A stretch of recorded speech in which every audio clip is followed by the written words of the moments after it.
Bismillahirrahmanirrahim. Pak Kumis dari sawah, pulang-pulang bawa ubi.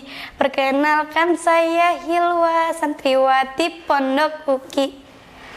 Assalamualaikum warahmatullahi wabarakatuh. Alhamdulillahirabbil alamin wa bihi nasta'in wa ala umurid dunya waddin. Wassalatu wassalamu ala asyrafil anbiya'i wal mursalin wa ala alihi wa sahbihi ajmain, amma ba'du. Yang saya hormati para jajaran dewan juri dan yang saya cintai hadirit wal hadirat yang insyaallah diberkahi Allah. Amin amin ya rabbal alamin. Pertama-tama dan yang paling pertama, marilah kita panjatkan puja dan puji syukur kepada Sang Pencipta, yakni Allah Subhanahu wa Ta'ala yang telah memberikan kita nikmat iman, sehat walafiat, sehingga kita dapat berkumpul meskipun terhalang layar kaca dan berbeda tempatnya. Yang kedua, sholawat serta salam marilah kita curahkan kepada baginda alam yang telah membawa kita dari zaman kegelapan sampai zaman yang terang benderang, dari zaman kebodohan sampai zaman yang penuh kecanggihan. Siapa lagi kalau bukan ya Rasulullah, ya Habiballah, ya Rasulullah, ya Habiballah, Muhammad ibni Abdillah, Muhammad ibni Abdillah. Sallu ala Sayyidina Muhammadin, sallu alaihi. Berdirinya saya di sini bukan sebagai Ayu Ting Ting karena saya tidak ingin berakting, tapi berdirinya saya di sini untuk menyampaikan pidato yang insya Allah berjudul Dari Santri untuk Negeri. Santri merupakan seorang murid yang memiliki keinginan dan tekad yang kuat untuk mempelajari dan mengkaji ilmu agama, ilmu pengetahuan, dan juga ilmu teknologi.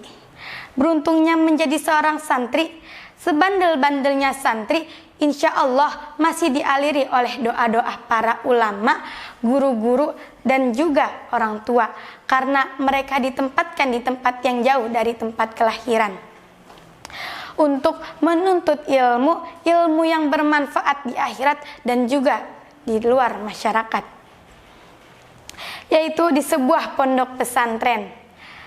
Muslimin wal muslimat, apakah itu sebuah pondok pesantren? Pondok pesantren adalah rumah kehidupan yang dimana di dalamnya terdapat santri yang tumbuh dan berkembang. Jangan pernah menyamakan pesantren dengan sekolah, karena di pesantren santri tidak hanya belajar menulis dan membaca, tidak hanya belajar ilmu agama, tetapi santri di pesantren belajar untuk hidup bersama.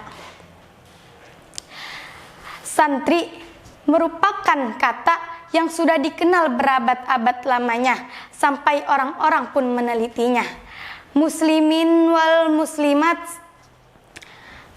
ulama mencoba mengurai kata santri dalam bahasa Arab. Yang pertama, huruf sin, satrul aurat, yaitu menjaga kemuliaan badan dari pandangan yang diharamkan. Yang kedua, nun, naibul ulama, pengganti ulama. Santri adalah penerus kiai sebagaimana pucuk-pucuk hijau yang siap tumbuh dan berkembang untuk menggantikan daun yang kuning dan berjatuhan. Seperti yang saat ini santri yang sedang mengemblengkan dirinya untuk menjadi pengganti ulama di masa depan.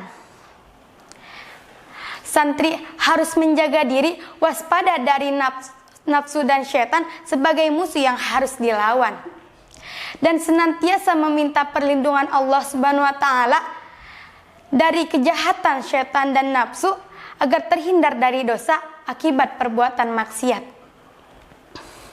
Yang ketiga, huruf ta, tarikul ma'asyi, meninggalkan maksiat, yaitu santri akan menjadi pelopor kebaikan, menyeru masyarakat kepada yang hak dan mencegah mereka dari kebatilan.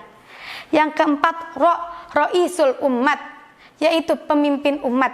Di pundak santri terdapat kehidupan umat, Di pundak santri juga terdapat masa depan umat, karena santri adalah seorang pemimpin. Orang Inggris pun tidak mau kalah mencoba membedah kata santri dalam bahasa Inggris. Sun yang berarti matahari dan tree yang berarti pepohonan. Kombinasi antara matahari sebagai penerang dan pohon sebagai naungan menjadi sosok santri figur sentral di tengah masyarakat. Tapi menurut guru saya sendiri, santri adalah golongan yang siap antri. Saudara-saudari, sudah kita ketahui kehidupan di pesantren merupakan tempat kembalinya seorang thalabul ilmi untuk mencari ilmu agama Islami yang lebih. Santri tidak tinggal sendiri, santri harus selalu berbagi. Satu kamar mandi untuk puluhan orang, satu dapur untuk ratusan orang, satu kantin untuk berorang-orang.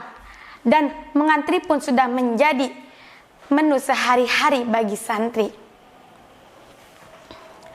Mengantri adalah guru yang mengajarkan kita banyak hal. Salah satunya adalah kesabaran, karena kesabaran adalah obat yang paling mantap di setiap persoalan. Disuruh bangun pagi padahal masih ingin berselimut diri, lalu disuruh pergi ke kamar mandi, melihat orang pada berdiri. Ternyata tandanya kita disuruh untuk mengantri. Ingin kembali merangkai mimpi, melihat pengurus sudah berdiri, lalu mengangkat jari menyeru para santri untuk pergi ke masjid. Padahal diri ini belum mandi. Harus sabar. Hafalan numpuk, salah sedikit dihukum, sendal hilang, makanan habis tertelan, dan uang pun tinggal recehan. Berharap mendapat kunjungan, ternyata orang tua bilang tidak bisa datang. Harus sabar, sebagaimana Allah Subhanahu wa taala berfirman di dalam surat Al-Baqarah ayat 153. Bismillahirrahmanirrahim. Ya ayyuhallazina amanu ta'inu bis-sabri was-shalah. Innallaha ma'as-sabirin. Al-ayah. Wahai orang-orang beriman, mohonlah pertolongan kepada Allah dengan sabar dan sholat. Sesungguhnya Allah bersama orang yang sabar. Antri mengajarkan kita untuk pesan mengajarkan, menghargai dan menghormati orang lain. Tidak mendahului yang lebih dulu berarti menghargai orang lain.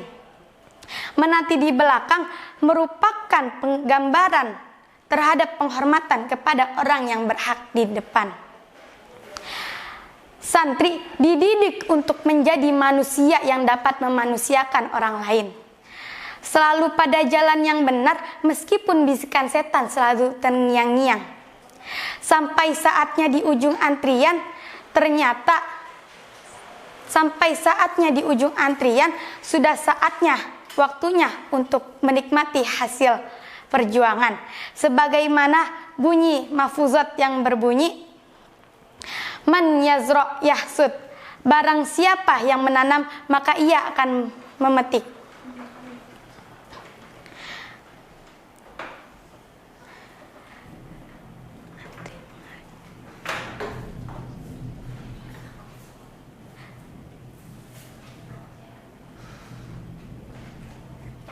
Cerita santri tidak pernah henti, banyak yang menarik untuk diikuti, selalu berwarna-warni, banyak pelajaran yang bisa diambil dan hikmah yang bisa diselangi untuk menghadapi hidup yang serba tidak pasti. Semoga santri menjadi bermanfaat untuk negeri, karena santri adalah kunci untuk kita mengabdikan diri kepada negeri dan kiai dengan ridhonya ilahi, insya Allah. Sudah cukup saatnya sampai di sini saja pidato saya. Pergi ke pasar beli ikan, pulangnya ke Sandung Batu. Akhirnya saya ucapkan wassalamualaikum warahmatullahi wabarakatuh.